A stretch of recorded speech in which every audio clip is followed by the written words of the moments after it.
All right, let's go to interceptions. Brandon, it used to be in the 20s every year, the top guy would throw in terms of interceptions. Now it's kind of come down. And I also think the books have gotten sharper because I Yeah. remember I used to just bet like everyone's interception under because they would start week one, of course, because of course they would. And then, anyone gets hurt, misses like a game or two, and you win your bet. But now I think that the books have wisened up a little bit. So tell me what you're looking for here. Yeah, I think you're dead on with that. I think probably like 15 interceptions is the number that we're looking for. Probably not in the 20s unless, Jameis Winston puts up another god season with 30 picks again.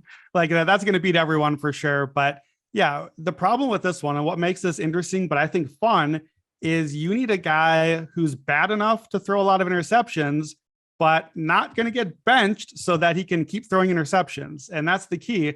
So it's tricky. You can see a guy and be like, oh, well, like Jameis, for example, can Jameis be so bad to lead the league in interceptions? Or if he's throwing that many interceptions, are they just going to bench him and put Andy Dalton in or try something else, start running the ball 40 times a game or that sort of thing? And some teams can do that. Other teams are going to be like, nah, man, we got to let Trevor Lawrence let it rip. We're going to have to let him throw and just see how he learns and where we go with this. So again, I agree. I used to love this market. The books feel a lot sharper here. So guys like Davis Mills, Trevor Lawrence, Justin Fields, guys that I have right near the top and all over 15 interceptions, they're also our leaders here. The one guy that's not yet, and I wrote about this right after he got named the starter, I think this may be a controversial pick, but I'm going with Baker Mayfield at 16-1. So the controversy here is Baker going to actually play all 17 games? And that's the problem. I like that Matt Corral is out and Sam Darnold is hurt. I mean, I don't like that for them. I wish them all the best. I hope they have happy and healthy lives. But for my bet, that gives me a much better chance that Baker actually plays. This is not really a team that has that much invested in Darnold to feel like they need to roll him back out there. And I just think Baker is a much better quarterback than Sam Darnold. However, he throws a lot of interceptions. So he's at a career 2.9% interception rate, which is quite high. He is an aggressive, risky sort of passer. The thing I like here, only for this bet, is Ben McAdoo. The new offensive coordinator is just horrible as a coordinator because he skews incredibly pass heavy, which should be good, but is just never efficient. So I thought initially, okay, well, Baker's going to get a ton of attempts. Give me the yards, give me everything. I'm not sure he's going to get there with anything else, but Carolina already had 600 attempts last year. I think they get to 650 plus with McAdoo running the offense. So Baker Mayfield, 650 attempts if he actually plays all year, 2.9% interception rate. I actually have Baker throwing 19 picks, which is my highest projected total. And so at 16-1, he's a pretty clear play for me. Joe, what do you think?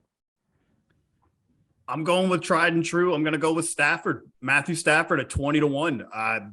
Obviously, he finished last season with the most or tied, at least with Trevor Lawrence at 17.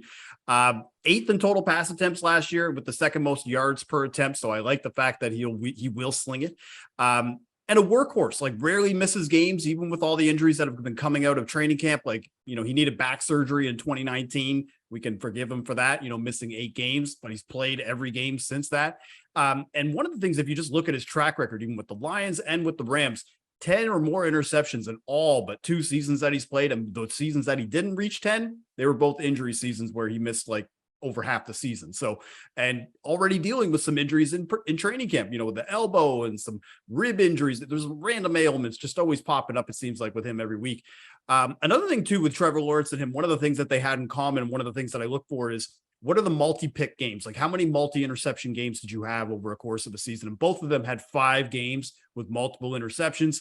To me, it just shocks me that the odds are this high. At like 20-1, I figured he would probably be, maybe 4th or 5th on the list. He's like probably like 8th of all quarterbacks. And really the only reason I'm not kind of thinking about endorsing like a second mortgage style of bet on this is just the injury risk of missing games, because if for whatever reason he just takes a bad shot in the pocket, then I just don't see much of a drop off, like where they would feel like they would need to put John Wofford in there for a series or whatever. So for me, I think Stafford at 20-1 is the best value, just based on opportunity and the fact that he likely won't get benched because this team is all in on everybody who's starting.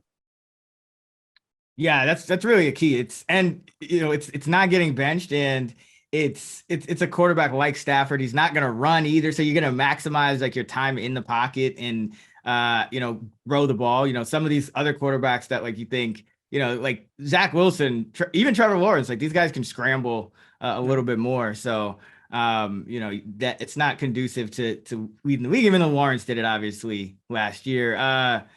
Brandon, any other long shots? Yeah, I do have one long shot. This is even more of like a stash and wait a couple of weeks perhaps to play a long shot. And that's because it's Kenny Pickett. So Pickett is 50-1 right now.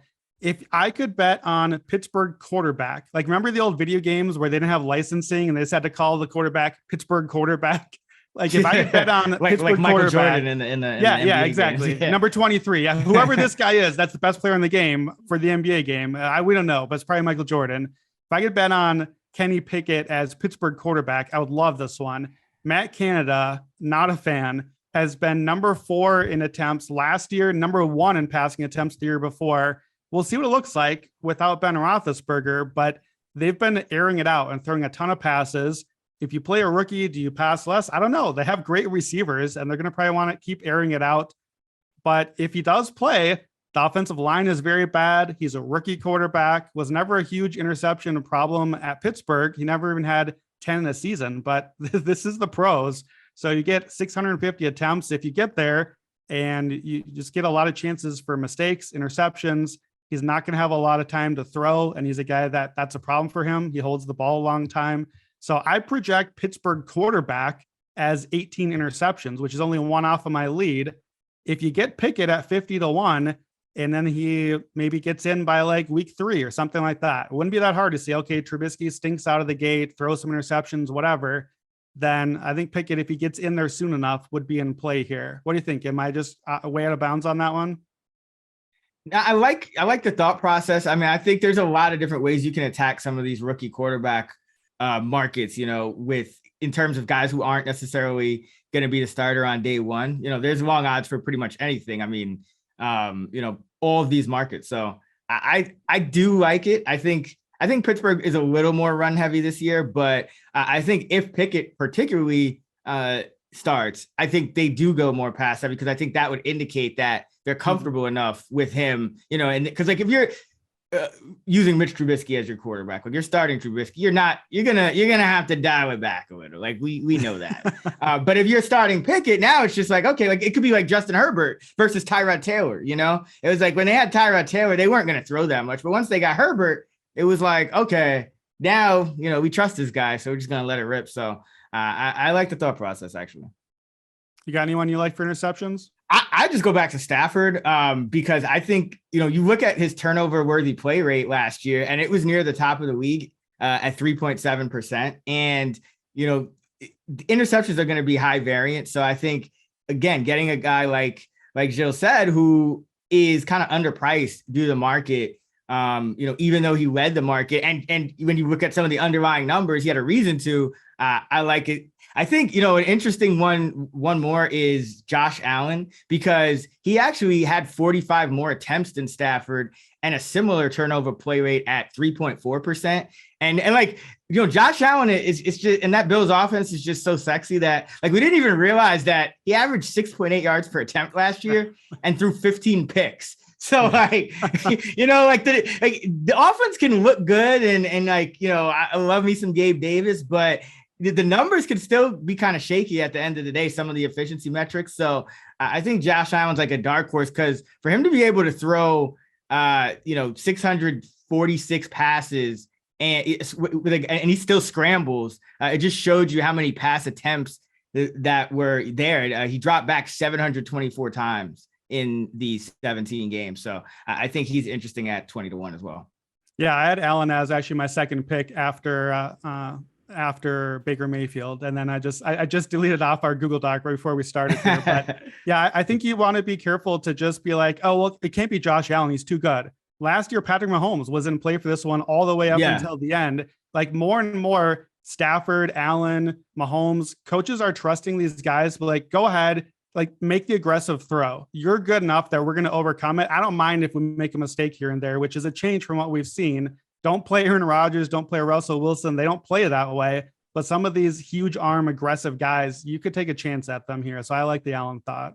Yeah. And you don't even have to be super aggressive in terms of like every throw is downfield. You just have to have a lot of attempts because, for example, when I project interceptions, every stat has a different regression to the mean in terms of, how many attempts worth of regression are you going to add to it, from whatever numbers you're using. And for interceptions, it's usually like over 1,000 attempts. So just put that in perspective, like you're going to take Patrick Mahomes' let's say his, interception rate from the last 3 years, but then you're going to add like another 1,000 attempts of week average to whatever his real numbers were. And like everyone's going to come out nearly the same. So it's just going to come down to how many attempts you're getting. And, Allen, Mahomes, the good quarterbacks are the guys generally that these coaches feel comfortable dropping back, 50 times a game. Look at Tom Brady. I mean, the guy's, 44 years old. He threw dropped back like 750 times last year. So, that's how you got to kind of look at this market.